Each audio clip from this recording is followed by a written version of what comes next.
Hello, everyone, and today we're going to look at Boolean logic and loops. Now, there are two ways we're going to see this executed. One is as a while loop, and the other as an if statement. Whenever we're working with programming, sometimes we have to make a decision. Should I start or should I not? Should this command occur or should it not occur, or are there only specific occasions when it should? So we're going to look at the test bed today and see how we can get the motor to start when I have the button pressed and the light sensor is over 700. Now, a few things about the board is the button, of course, is being pressed will return a value. Now, the different sensors will give us values that are either digital or analog, meaning a digital will tell us true or false, or an analog will give us a range of values. Now, the two sensors we're going to look at, the bump switch and the light sensor, will give us one of each. The bump switch will give us a digital value. It'll either be true or false. When the button is pressed, the value will be true, and when it's not pressed, it will be false. Now, once you press the button, it will only return that true value while the button is pressed. As soon as you release, it becomes false again. The light sensor will give us a range of values, so we want to make sure we understand what that range might be by looking at the debug window on the brain first, so we know what values we're looking at. Specifically, the darker the value, the higher the number. So what we're going to do is set up a system on our program that will allow us to press the button, but the motor will only start when the light value is also over 700. Now, one thing you've seen so far in your programs is once they start, they'll go line by line and then they'll stop and the program is over. But sometimes we need them to continue. Maybe they need to repeat something, or maybe we don't really want them to stop at all, but continue to look for a sensor value. We do this by creating what is called a while loop. So I'm going to go inside of the main task and I'm going to type the word while. So we'll come down a line and I type while, and you'll notice that it starts by making the word purple. That helps me understand that I'm calling a specific event. Now I'm going to put a set of parentheses here. Inside of these parentheses is what we call the condition. As long as the condition is true, my loop will execute.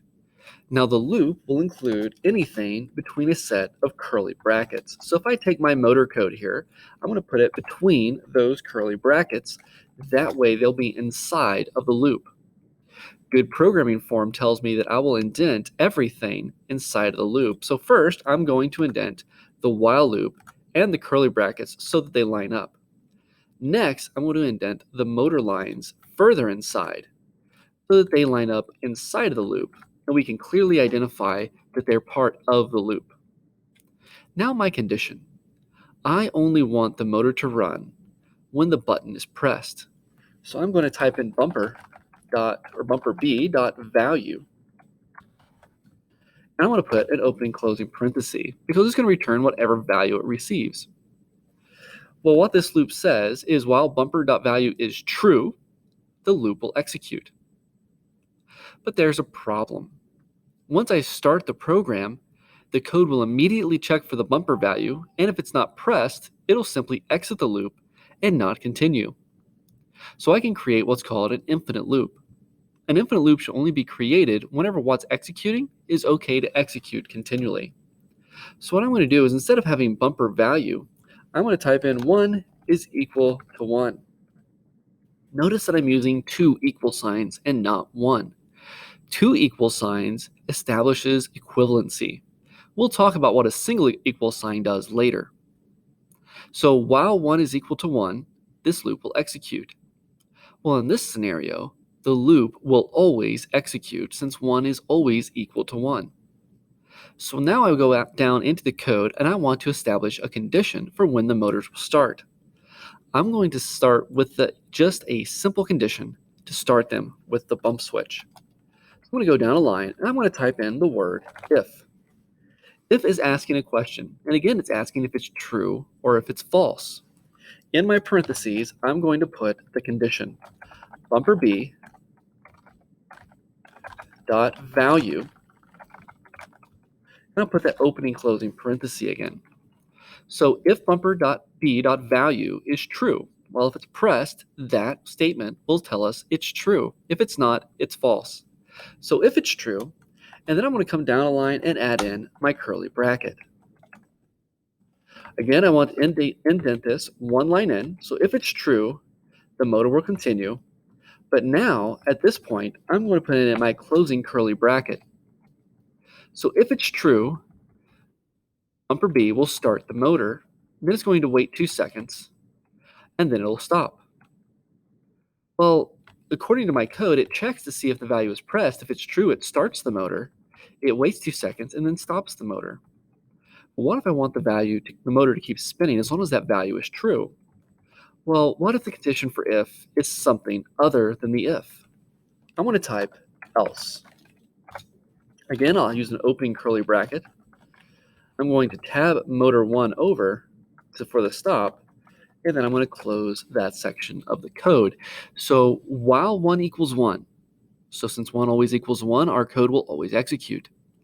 If bumper B dot value, well, if bumper B is pressed, this becomes true.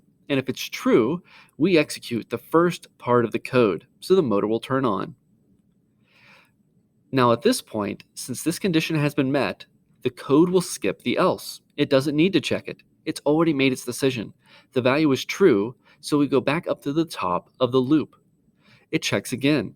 Is 1 still equal to 1? It is. Now again, we're going to check the condition. Am I still pressing the button? If the bumper is still pressed, we will still execute the true portion of the if statement. That will then cycle back down to line 43 and say there's no more code in the loop and go back to the top while 1 equals 1. Now I release the button.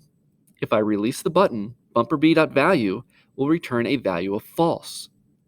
If it's false, the if statement will now look to the else. The else says stop the motor. Since it's going to stop the motor, in the else statement, it will then say no longer execute, the motor will stop, it'll go back to the beginning of the while loop, and as long as the button has not been pressed, it will always go to the stop command. So it will constantly stop the motor, although it hasn't been started, to ensure the motor is only started while the button is pressed. This is a very simple if statement inside of a continuous while loop. But sometimes you may want to do something a little more complex. Since we know the statement is always going to be checked in the while loop, we can use that condition to turn things on and off. Now we want the button to turn on the light, but let's say we also need to add in the feedback from a second sensor. I can create a nested if statement, or I can keep things simpler and use a second while. So what I'll do is I'll go up to my first line, and I want to type in while. Now I'm going to add in a new condition. Well, I already know the bumper is giving me 1 sensor value, but I want to utilize 2. I'm going to use the light sensor. So light G dot value. And for the light sensor, I need to give it a value type. So I'm going to type in MV for the analog value. While this value is greater than 700, then it's going to come into the loop. I'll place my curly brackets. I'll make sure everything is tabbed over so we know it is all inside of the loop and what order it should go in. And now I'm going to make sure my while loop is correctly closed. So I'll go down a line and make sure I put in my closing bracket.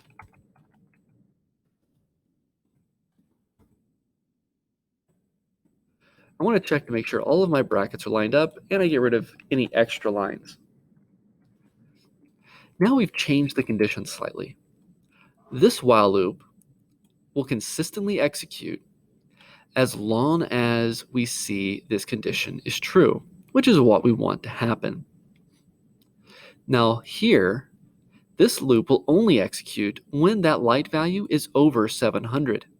So until the light value is over 700, none of this can occur.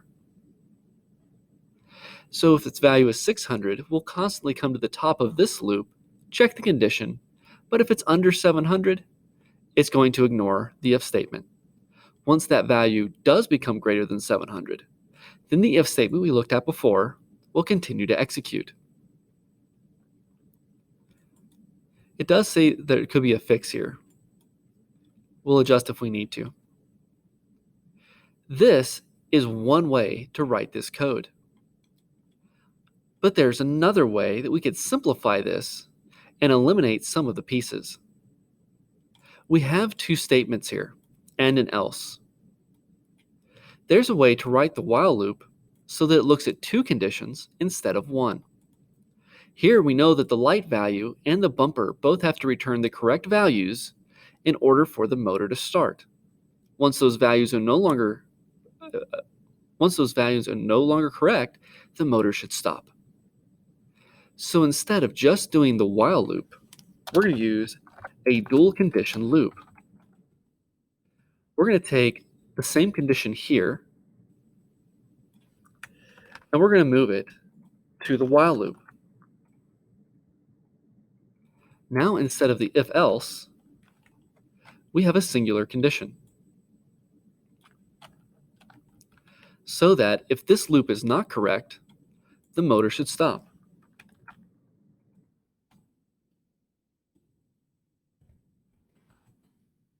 Let's make sure our code is clean so we can understand what's going on. To do that, we're going to move some pieces around to make sure everything again lines up the way it should. You can see the guidelines that are telling us where things should line up in our code.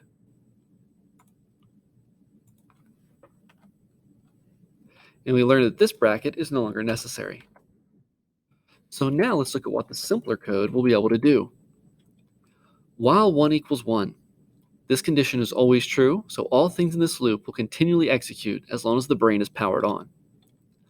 While the light value is greater than 700 and the bumper value is true. Again, this will already return a value of true or false, so I don't need to compare it. If these conditions are met, we start the motor and wait 2 seconds. We get to the last bracket, we come to check the condition again.